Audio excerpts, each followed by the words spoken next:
All right, welcome to The Explainer. Today, we're going to question the very ground beneath our feet. Seriously, we're diving into a pretty radical hypothesis drawn from the work of author J. Alfred that suggests our own planet is hiding a massive secret. So, let's just get right to it with the big, crazy question. What if our planet has a massive, invisible twin? I mean, what if coexisting with the Earth we see and feel, there's this huge, hidden component? It sounds like something straight out of science fiction, right? But believe it or not, some startling new research suggests it might be very, very real. So how much are we talking about here? Well, a 2023 analysis of data from the Super Kamiokande experiment, that's a huge neutrino detector, gave a maximum estimate that is just staggering. Get this, as much as 21% of our planet's total mass could be dark matter. Just let that sink in for a second. More than a fifth of our world could be completely invisible to us. Okay, Section 1, a hidden component of Earth. Now, this obviously brings up a huge question. If something that massive is right here, how in the world could we have missed it for all of human history? Let's unpack the evidence and see how scientists are actually starting to get a peek at this hidden side of our world. You know, for decades, the standard thinking in astronomy was pretty straightforward. Yeah, sure, dark matter's everywhere out there in the vast emptiness between galaxies, holding them together. But right here, in our own solar system, the assumption was there was barely any at all. Our cosmic neighborhood was supposed to be, well, normal. But that whole picture is starting to crumble. So, Section 2, more dark matter than thought. It's turning out that a whole wave of new research is suggesting we've been dramatically underestimating the amount of dark matter right here in our own cosmic backyard. And look, this isn't just one random study. It's a pattern that's been building for well over a decade now. Just look at this timeline. Back in 2008, a study comes out suggesting our local dark matter is thousands of times denser than average. Crazy. A year later, a scientist proposes it could explain these weird speed anomalies we see with our space probes. Then, by 2012, we get the first real hints of a dense, dark disk running through our part of the galaxy. And then in 2014, a professor uses GPS data, of all things, to argue that the Earth itself is heavier than we thought. See, each step gets us closer and closer to a totally new picture of our home. That pioneering 2008 study from the University of Arizona really nailed it. They said, and I quote, "Overall, we find that dark matter in our solar system is far more important than previously thought." This wasn't just some tiny background effect anymore, it was a major player, something with real gravitational influence. Section 3. Where does it come from?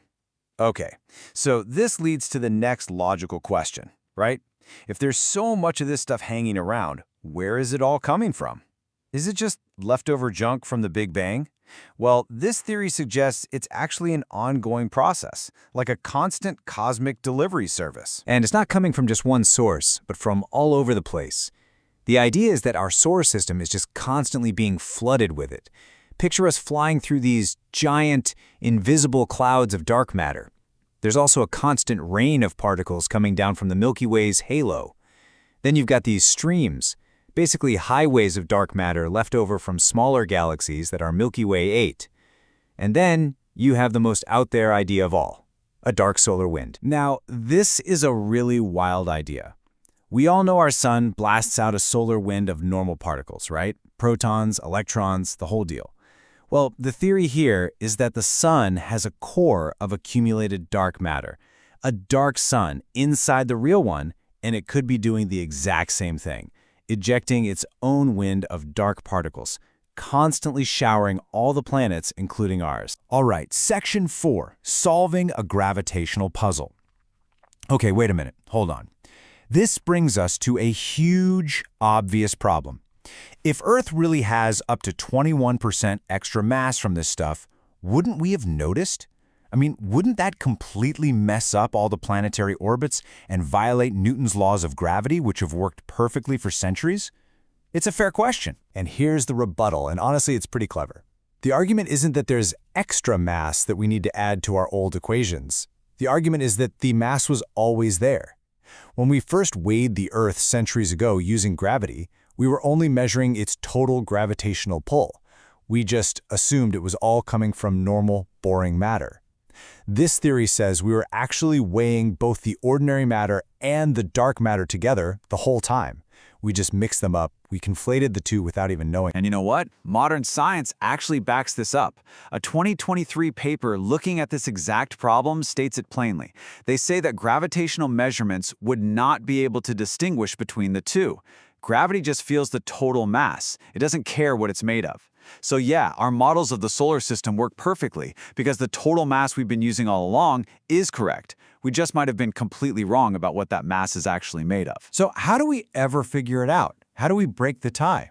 Well, we need a new tool. We need a way to measure Earth's composition that doesn't rely on gravity. And that's exactly where techniques like neutrino tomography come in. See, these tiny particles interact with matter in a totally different way. So by mapping how they pass through the Earth, scientists hope they can finally, for the first time, separate the signal of ordinary matter from the signal of dark matter. Okay, Section 5, Earth's dark plasmaspheres. So let's pull all these threads together. We've got evidence for way more dark matter nearby than we thought, we've got a constant influx of it, and we've got a really clever solution to that big gravity puzzle. This all brings us to the final core hypothesis about what this hidden component of Earth actually is. So, the author isn't proposing a solid, rocky, dark Earth that's just invisible. The term that's used is dark plasmospheres. The idea is that this dark matter exists as these vast, energetic spheres of plasma that literally interpenetrate and coexist with our own solid planet. But why would it be a plasma and not, a solid or a liquid?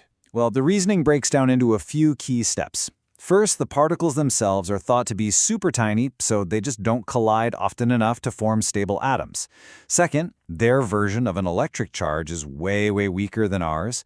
Third, there are a ton of neutral dark particles floating around, which kind of act like insulators, slowing down any interactions. And finally, the dark sector itself might just be fundamentally hotter than ours.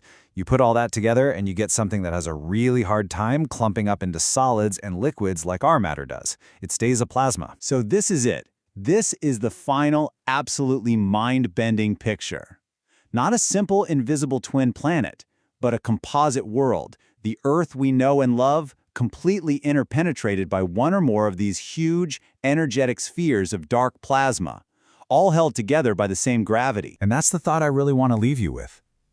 Whether this specific hypothesis ends up being right or wrong, it forces us to question our most basic assumptions about the world. Because if a place as familiar as our own planet could be hiding a secret this big, in plain sight, what else are we not seeing out there? Makes you wonder, doesn't it?